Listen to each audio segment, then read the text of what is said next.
এই যে শুনে নাও মা, যারা দীক্ষা নিয়েছো, গুরু পূর্ণিমার দিনে কি করতে হয়। গুরু পূর্ণিমার দিনে কি করলে পারে তোমাদের ভাগ্য খুলে যাবে। গুরু পূর্ণিমার দিনে কি কর্ম করলে পারে গুরুদেবের কৃপা হয়। গুরু পূর্ণিমার দিনে আমাদের কি কি করা দরকার। শুধু দীক্ষা নিলে হবে না, দীক্ষা নিয়ে ছেড়ে দিলাম তাহলে পাপ হয়ে যাবে মা। দীক্ষা নেবার পরে গুরু কর্ম করতে হয়। যে জীব দীক্ষা নেবার পরে গুরু কর্ম করে না তার নরকে যেতে হয় মা। শাস্ত্রে বর্ণনা করলেন, দীক্ষা নেবার পরে যদি কেউ মৃত্যুবরণ করে, গুরু কৃপাহি কেবলম, গুরু কৃপায়, গুরুর আশীর্বাদে সে পুনরায় আবার মনুষ্য কুলে জন্ম নিয়ে হরি ভজন করতে পারে। বলছে দীক্ষা নেবার আগে যদি কেউ পাপ করে, দীক্ষা নেবার পরে সেই পাপ ক্ষয় হয়ে যায়। আর দীক্ষা নেবার পরে যদি কেউ গুরু নিন্দা শোনে, গুরুকে কটু বাক্য করে, গুরুকে অবহেলা করে মা, তাহলে শাস্ত্রে বর্ণনা করছে তার বক বাঘ মৃগাল রূপে জন্ম নিতে হয়। গুরু চরণ আশ্রয় করেছেন আপনারা, আপন আপন গুরুকে কখনো নিন্দা করবেন না। গুরু নিন্দা করেন শ্রবণ করবেন না। গুরু নিন্দা শ্রবণ করা মহাপাপ। গুরু নিন্দা যদি কেউ শ্রবণ করে, গুরুকে কটু বাক্য করে, গুরুর কথা না পালন করে, গুরুকে ভক্তি না করে, গুরুর চরণ সেবা না করে, বলছে সেই ব্যক্তি মৃত্যুর পরে বক বাঘ মৃগাল রূপে তার জন্ম নিতে হয়। তবে বাবা গুরু দু রকমের, তাই তো, একটা সৎ গুরু আর একটা অসৎ গুরু। বলছে সেই গুরুর সঙ্গ করো যে গুরু সৎ গুরু। এমন এমন গুরু আছে বাবা, কানে দিয়ে ফিস ফিস, মাস গেলে কিছু দিস নাকি। আসলেই বলবে তোর গুরু মার মাজার ব্যথা কিছু দে, আজকে মন্দির করব কিছু দে, শুধু দে আর দে। ও মনে হয় লক্ষ্মীর ভান্ডার পেয়ে নিয়েছে। শিষ্যের বাড়ি আসলেই শুধু দে দে। আমি বলছি জ্বালায় জ্বালায়, আবার ও এসে জ্বালাচ্ছে। বলছে গুরুদেব কখনো শিষ্যের কাছে চায় না মা, গুরুদেব কখনো শিষ্যের কাছে চায় না। গুরুদেব সবসময় চায় তোর ভক্তির জগতে উন্নতি হোক, তুই আমাকে ভক্তি প্রেম দে, আর তোর কাছে কিছু চাই না। হরি বল, হরি বল, হরি বল। এই গুরু পূর্ণিমার দিনে সকাল বেলায় ঘুম থেকে উঠে, শোনো মা, সকাল বেলায় ঘুম থেকে উঠে স্নান করবে। স্নান করবে কিসে? গঙ্গা জলে। যদি গঙ্গা জল না থাকে, টিউবওয়েলের জলে, পুকুরের জলে একটু কর্পূর মিশিয়ে যদি স্নান করতে পারো, তুমি শুদ্ধ হয়ে যাবে। কর্পূর মিশিয়ে স্নান করে যদি গুরুর পাটে যেতে পারো, গুরুর সঙ্গে দেখা করতে পারো তো খুবই ভালো। যদি গুরুর সঙ্গে দেখা না করতে পারো, গুরুর ফটো কিংবা গুরুর চিত্রে হলুদ ফুল নিবেদন করবে। হলুদ ফুল নিবেদন করলে কি হয়? গুরুদেবের কৃপা পাওয়া যায়। হলুদ ফুল দান করলে পারে বিপদ কেটে যায়।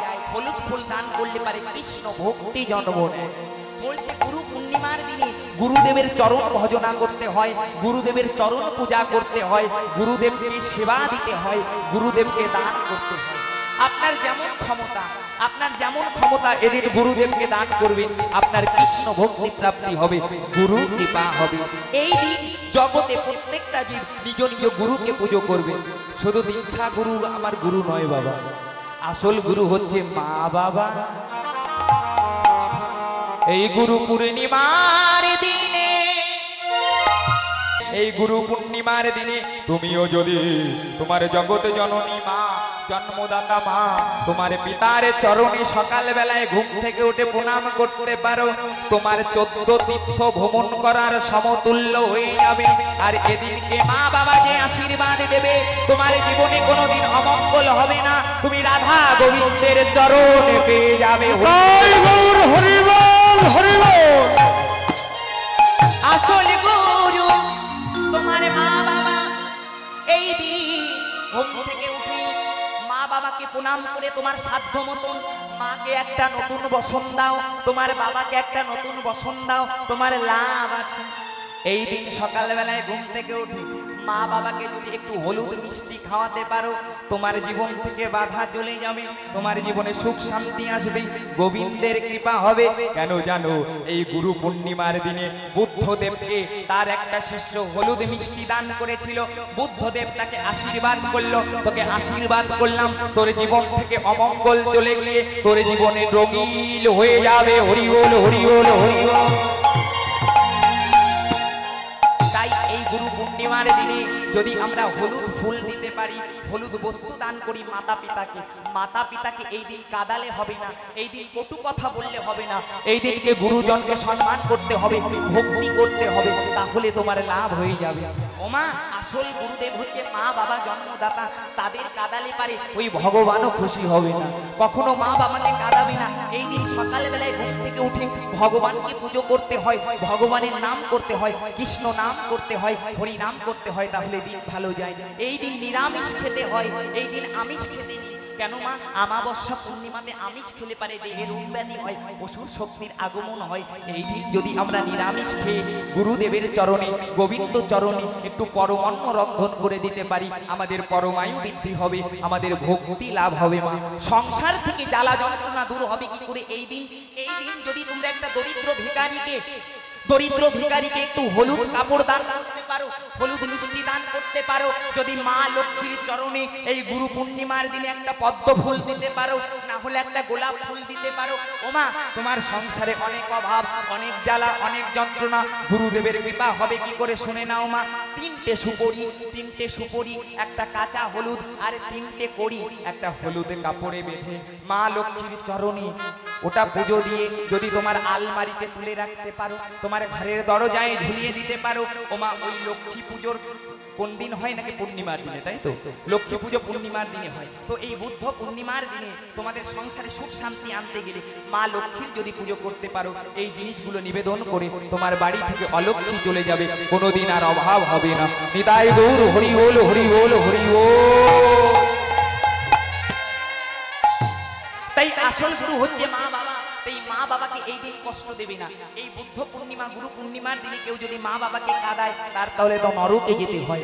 এই ভুলটা কখনো করবে না, কারোর সঙ্গে ঝগড়া করবে না, অশান্তি করবে না। এই দিন সাধু সঙ্গ করতে হয়, কৃষ্ণ নাম করতে হয়। আপনার কৃষ্ণ ভক্তি প্রাপ্তি হচ্ছে না, এই দিন একটা গীতা দান করুন। আপনার সন্তান কৃষ্ণ ভক্ত হচ্ছে না, এই দিন দীক্ষা দান করুন। আপনার সন্তানের অনেক অবাধ্য, আপনার সন্তান কথা শুনছে না, এই গুরু পূর্ণিমার দিন তুলসী মালা গলায় ধারণ করান, দেখবেন আপনার সংসারে মঙ্গল হবে। এই গুরু পূর্ণিমার দিনে আর একটা কথা বলি মা, গোবিন্দ চরণে 51টা তুলসী পাতা যদি নিবেদন করতে পারো, একটু রক্তচন্দন কালো তিল দিয়ে গোবিন্দায় নম বলে, তোমার সংসারে কৃষ্ণ ভক্তির আগমন হবে, তোমার বাড়িতে গুরু কৃপা হবে, গোবিন্দের কৃপা হবে, সমস্ত অভাব চলে যাবে। নিতাই গৌর হরি বল, হরি বল, হরি বল, হরি বল।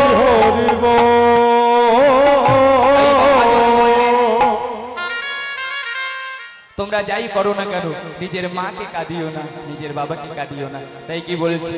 মায়ের এক ফোঁটা দুধের ঋণ শোধ হবে না কোনোদিন, জন্ম জন্মান্তর ধরে করিলে সাধনা, দয়াবতী দরদিনী মা, মায়া আমার দয়াবতী দরদিনী মা, মায়া আমার দয়াবতী দরদিনী মা।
বছরে কত কষ্ট করে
জগতের সেরা মায়ের নিন্দা করে যারা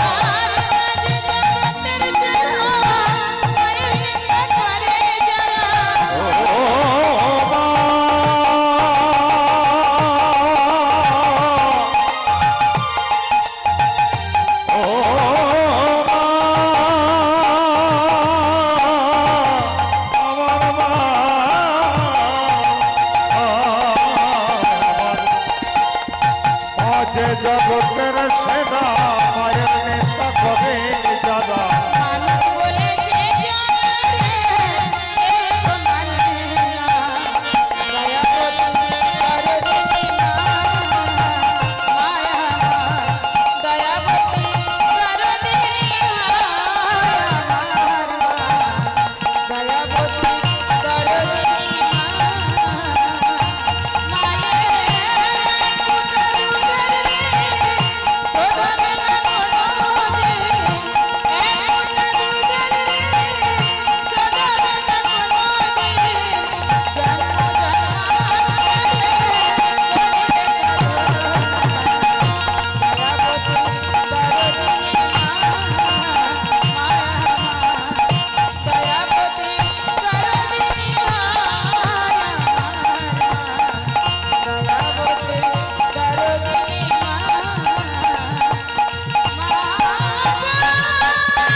মায়ের মতো জগতে কেউ হবে না, বাবার মতো জগতে কেউ হবে না।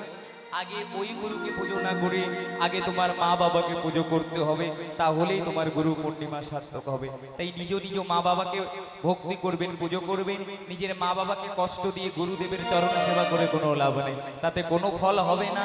আগে নিজের মা বাবাকে চরণ সেবা করে তারপরে গুরুদেবের চরণ সেবা করুন, তাতে গুরুও তুষ্ট হবে, আমার ভগবানও তুষ্ট হবে, আমাদেরও মঙ্গল হবে মা। তাই রাধারানী আমার কুঞ্জ সাজিয়ে বসে আছে, এখনই পরবর্তী দল চলে আসবে। আমার টাইম শেষ হয়েছে মা, আমি এখানেই সংক্ষেপে আমার পালাটা রাখবো। তাই রাধারানী আমার কুঞ্জে বসে আছে, এদিকে গোবিন্দ আমার কোথায় নাকি চন্দ্রাবলীর কুঞ্জে। চন্দ্রাবলীর কুঞ্জে গোবিন্দ গেছে, এইদিকে চন্দ্রাবলীর কুঞ্জে কখন যে নিশি হয়ে গেছে আমার গোবিন্দ জানতে পারে নাই। এদিকে নিশি প্রভাতকালে গোবিন্দ আমার হত কদলির মতো ওই রাধারানীকে দেওয়া কথা আজ প্রতিশ্রুতি রাখবে বলে রাধারানীর কুঞ্জের সম্মুখে এসে দাঁড়ালেন। যখন রাধারানীর কুঞ্জের সম্মুখে এসে দাঁড়ালেন, সখীগণ আমার দেখে বলছে, ও রাধে রাধে, ওই দেখো তোমার বধূ এসেছে। অমনি রাধারানী বললেন, সারা নিশি আমার কুঞ্জে না এসে উনি এই প্রভাতকালে আমার কুঞ্জে এসেছে। ও কোথায় ছিল, ও কোথায় ছিল? ওর কাছে শোন। আর ওর অঙ্গ দেখে মনে হচ্ছে ও অন্য কোনো নায়িকার সঙ্গে রাত যাপন করেছে। সত্যিই তো মা, গোবিন্দ আমার চন্দ্রাবলীর কুঞ্জে রাত যাপন করেছে। চন্দ্রাবলী তো কৃষ্ণ সেবা জানে না মা, তাই আজ ভুল করে চন্দ্রাবলীর শাড়ি আমার গোবিন্দের অঙ্গে চলে এসেছে, আর গোবিন্দ আমার নিজের শাড়ি চন্দ্রাবলীর কাছে ধুয়ে এসেছে। চন্দ্রাবলী তো কৃষ্ণ সেবা জানে মা, ওই চরণের আলতা আমার গোবিন্দের নয়নে দিয়েছে, আরে গোবিন্দের কপালে সিঁদুরে দিয়েছে, আরে নয়নের কাজলে চরণে দিয়ে গোবিন্দকে সাজাই দিয়েছে। এবার রাধারানী আমার চিনতে পারলেন এটা চন্দ্রাবলী করেছে, তাই গোবিন্দকে দর্শন করে রাধারানী আমার মান করে বসলেন। সখীদের বললেন, ওই হে সখী চলে যেতে বা, চলে যেতে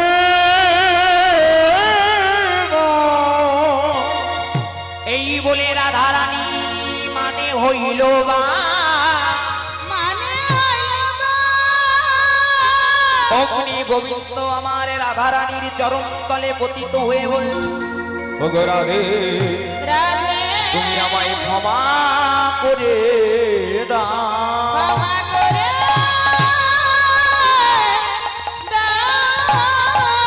ওগো রাধে তুমি আমাকে ক্ষমা করে দাও। রাধারানী আমার চাইলেন না, গোবিন্দ আমার নিজের চোরা রাধারানীর চরণে দিলেন, নিজের বাঁশি চরণে দিলেন, বললেন, হে রাধে এবারের মতো তুমি আমায় ক্ষমা করে দাও, আমি বড় অপরাধ করেছি। কিন্তু রাধারানীর তাতেও মান গেল না। রাধারানী সখীদের ডেকে বললেন, ও হে সখী তোরা এখনই গোবিন্দকে চলে যেতে বল, আরে যাওয়ার পরে আমার বধূ যেখানে ছিল ওখানে গঙ্গা জল গোবর দিয়ে পবিত্র করবি, আর ওখান থেকে মাটি খুঁড়ে তোরা ফেলে দিবি। এই কথা যখন বলেছে গোবিন্দ আমার কি করেছে দেখো, ওগো কাঁদিতে কাঁদিতে শ্যাম করিল কামনা, কাঁদিতে কাঁদিতে শ্যাম করিল কামনা, ওই রাধা কুণ্ডের তীরে আসি ছিল দর্শন, ওই রাধা কুণ্ডের তীরে আসি ছিল দর্শন, ওই রাধা কুণ্ডের তীরে আজি ছিল দর্শন, অগ্নি বধূ দাঁড়াইল, অগ্নি বধূ দাঁড়াইল, বধূ দাঁড়াইল, অগ্নি বধূ দাঁড়াইল, রাধা কুণ্ডের তীরে আসি অগ্নি বধূ দাঁড়াইল, রাধা কুণ্ডের তীরে বলি রাধে দয়া করো বলে, রাধে দয়া করো বলে, রাধা কুণ্ডের তীরে আছি রাধে দয়া করো বলে, অগ্নি বধূ দাঁড়াইল, কাঁদিতে কাঁদিতে সব করিল গমন,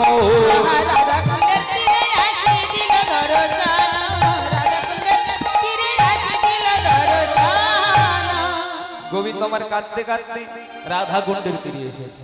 রাধা কুণ্ডের তীরে এসে, রাধা কুণ্ড কি মা, নাকি বৃন্দাবনে অনেক কুণ্ড আছে, রাধা কুণ্ড আছে, শ্যাম কুণ্ড আছে, ললিতা কুণ্ড আছে, বিশাখা কুণ্ড আছে, অনেক কুণ্ড আছে। এই রাধা কুণ্ড নাম কেন হয়েছে, নাকি রাধারানী কৃষ্ণ বিরহে তিনি নিজের এই কঙ্কন দ্বারা, এই হাতের চুরি দ্বারা গর্ত খুঁজতে খুঁজতে একটা বড় পুকুরে তৈরি হয়ে গেল, সেদিন থেকে এইটার নাম হলো রাধা কুণ্ড। রাধা নিজ হাতে এই কুণ্ডটা সৃজন করেছে বলে এর নাম রাধা কুণ্ড, তাই সেই রাধা কুণ্ডের তীরে আমার গোবিন্দ এসেছে। এদিকে কি হয়েছে জানো, ওগো রাধা কুণ্ডের পুরীমতি রে,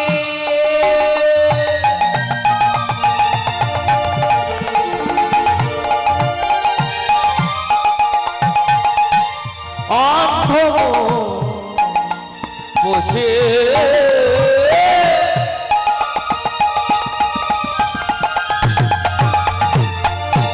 রাধা রাধা না কাজে মনের হয়েছে,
করুণা হবে বলি কেঁদে কেঁদে অন্ধভঙ্গি বলে কবে তোমার করুণা হবে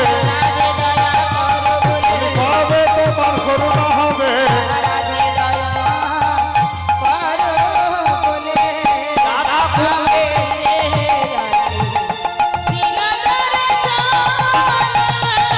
রাধা কুণ্ডের দিকে আসি বিনোদন যখন রাধা কুণ্ডের তীরে গোবিন্দ এসেছে, রাধা কুণ্ডের পূর্ব তীরে অন্ধমণি বসি রাধা রাধা জপ করে মনের হরি। রাধা কুণ্ডের তীরে একটা মুনি রাধা রাধা নাম জপ করছে রাধা কি পাকে, যে আমার গোবিন্দের নপুরের ধ্বনি শ্রবণ করেছে। অন্ধমণি বলছে, কে তুমি? এই রাধা কুণ্ডের তীরে এলে কে তুমি? তোমার নাম কি? তোমার বাড়ি কোথায়? তখনই আমার গোবিন্দ বলে উঠলেন, কি বললেন জানো? বলি শ্রীনন্দের নন্দন আমি রাধায় অপরাধী, শ্রীনন্দের নন্দন আমি রাধায় অপরাধী। রাধা কুণ্ডের তীরে এলাম করিব সমাধি, ওই রাধা কুণ্ডের তীরে দান করিব সমাধি। প্রাণ আমি রাখবো না আর, এই প্রাণ আমি রাখবো না আর, আমি রাধা চরণের অপরাধী, প্রাণ আমি রাখবো না আর, প্রাণ সমাধি করবো আদি হরিও।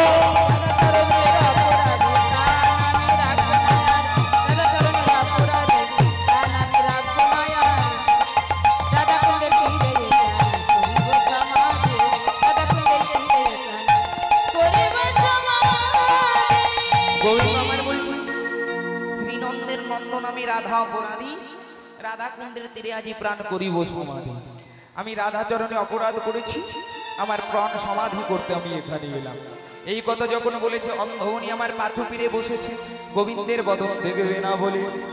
এই দেখে গোবিন্দ আমার মৃদু মৃদু হাসছে, যে অন্ধমণি চোখে দেখতে পায় না, রাধা অপরাধী শুনে সে পাছু ফিরে বসছে। এই দৃশ্য দেখে গোবিন্দ আমার কি বলে, ওগো রাধা রাধা বলি কৃষ্ণ কুণ্ডে দিল ঝা। রাধা রাধা বলে কৃষ্ণ কুণ্ডে দিল ঝাঁ, রাধা বলি কৃষ্ণ কুণ্ডে দিল ঝা। রাধা রাধা বলে গোবিন্দ কুণ্ডে দিল ঝাঁ, রাধা কুণ্ড ভয় পেয়ে শুকাইল রাধা কুণ্ড ভয় পেয়ে শুকাইয়া গেল, অগ্নি কুণ্ড শুকাইয়ে গেল, অগ্নিকুণ্ড শুকাইয়া গেল, কুণ্ড শুকাইয়ে গেল, অগ্নিকুণ্ড শুকাইয়া গেল, ভয় পেয়ে দেখো আজি অগ্নি কুণ্ড শুকাইয়ে গেল, ভয় পেয়ে দেখো অগ্নি কুণ্ড শুকাইয়ে গেল। ভয় পেয়ে দেখো অগ্নিকুণ্ড শুকায় গেল ভয় পেয়ে দেখো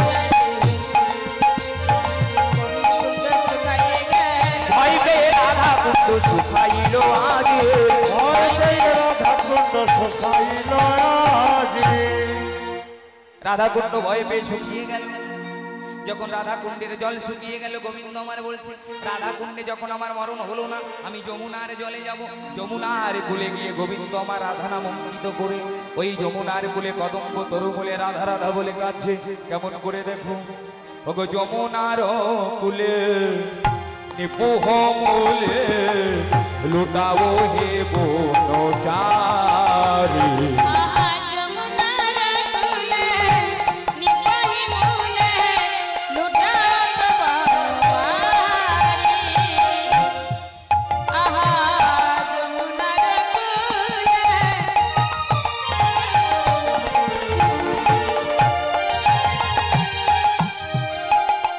বাবারি নিপাহি মূলে লুটাত বনয়ারি, অগ্নি কৃষ্ণ কাঁদিছে দেখো, অগ্নি কৃষ্ণ কাঁদিছে দেখো, ওই যমুনার কুলে রাধা বলে, অগ্নি কৃষ্ণ কাঁদিছে দেখো, যমুনার কুলে রাধা রাধা বলে, বলি অগ্নি কৃষ্ণ কাঁদিছে দেখো।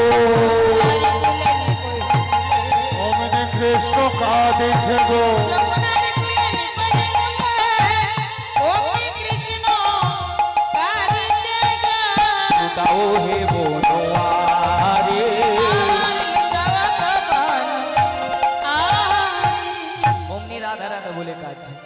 যখনই আমার বধূ চলে গেল রাধারানীর জ্ঞান চৈতন্য ফিরে এলো। রাধারানী অমনি বলছে, ওরে সখী আমার বধূ কোথায় গেল, আমার বধূ কোথায় গেল? এখনো বধূর কথা চিন্তা হলো, যেই চলে গেছে বাবা অমনি বধূর প্রতি টান হলো, এতক্ষণে বধূকে বিদায় করে দিবে। সখীগণ আমার বলছে, পরের দল কই দলানো। এইবার গোবিন্দ আমার যমুনার কূলে বসে কাঁদছে।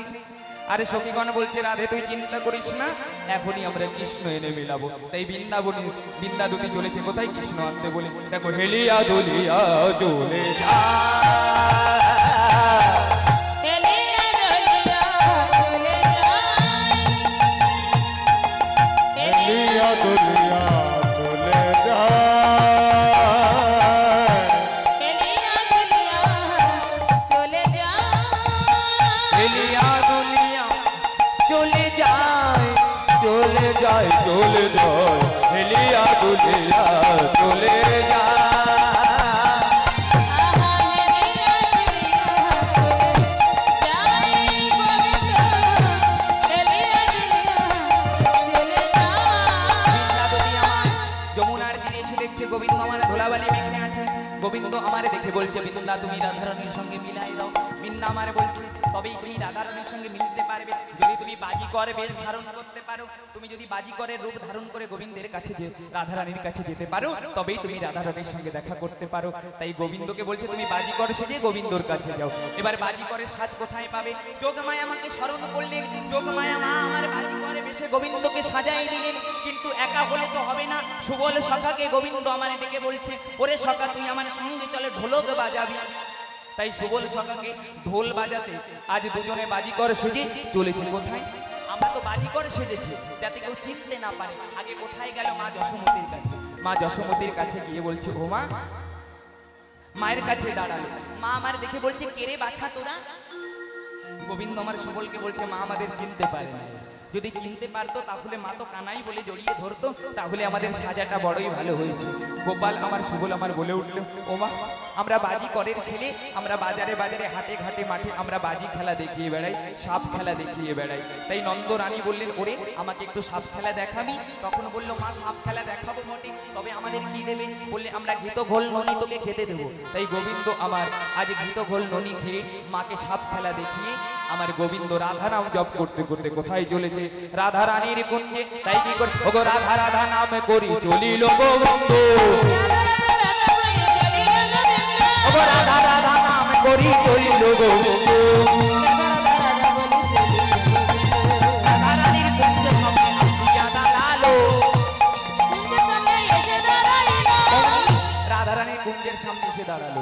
এক সখী দেখে বলছে, বাজিকর বাজিকর তোমরা এসো এসো, আমাদের রাধা রানীকে একটু বাজি খেলা দেখাবে। তাই গোবিন্দ আমার কি করেছে? রাধারানীর কুঞ্জের সম্মুখে এসে যখন দাঁড়ালো, রাধারানী আমার বলছে, তোমাকে বড় চেনা চেনা লাগছে। তবে বলছে, তুমি কি খেলা জানো? গোবিন্দ আমার বলছে, আমি সব খেলা জানি। তাই গোবিন্দ আমার আজ সব রকমের খেলা দেখাচ্ছে রাধারানীকে। বাজিকর কারা বাবা? যারা বিভিন্ন ধরনের খেলা দেখিয়ে বেড়ায়, সার্কেস খেলার মতো। আজ কি করেছে গোবিন্দ আমার? দুপাশে দুটো বাঁশ পুঁতে দড়ি বেঁধেছে, ওই দড়ির উপরে গোবিন্দ আমার হেঁটে বেড়াচ্ছে, আর সুবল আমার ঢোল বাজাচ্ছে। আর গোবিন্দ যখন আমার নাচ ঝেঁকছে, হরি বল ধ্বনি,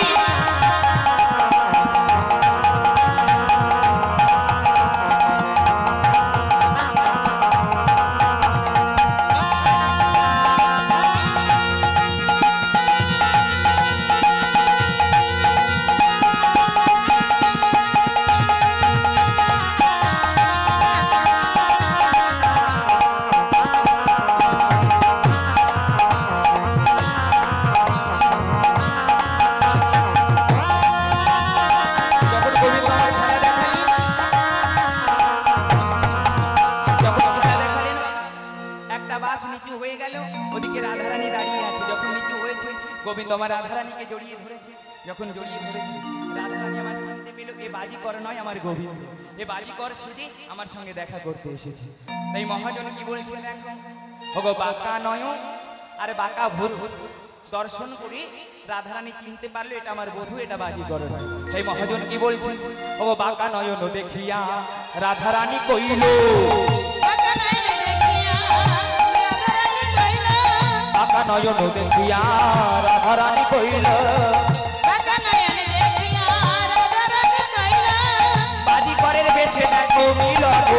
হইল বাজি করে দেশে দেখো ও বাজি করে বেশে দেখো মিলন হইল বাজি করে দেশে দেখো বলে রাধা কৃষ্ণের মিলন হলো মিলন হলো রাধা কৃষ্ণের মিলন হলো মিলন হলো হরিবল হরে হরিবল রাধা কৃষ্ণের মিলন হলো হলে হরি বলো রাধা কৃষ্ণ মিলন হলো হরে হরিবল মিলন হলো মদন হলে হরি বলো রাধা কৃষ্ণ মিলন হলো মদন হলে হরি বলো মিলন হলো কৃষ্ণ মিলন হলো বাঁকা নয়ন বাঁকা ভুরু দেখিয়ে রাধিকা চুরিল বাজি করের বেশে দেখো মিলন হইল তাই আমরা কি বলবো এই গানে রইল আমার লীলার মাধুরী এইখানে রহিল আমার লীলার মাধুরী এখানে রহিল আমার লীলার মাধুরী এইখানে রহিল আমার লীলার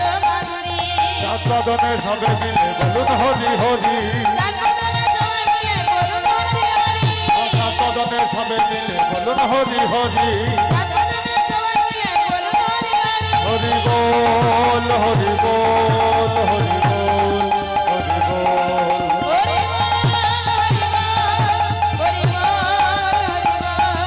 হরি বল হরি বল হরি বল হরি বল হরি বল হরি বল হরি বল জয় জয় রাই গৌর হরি বল হরি বল হরি বল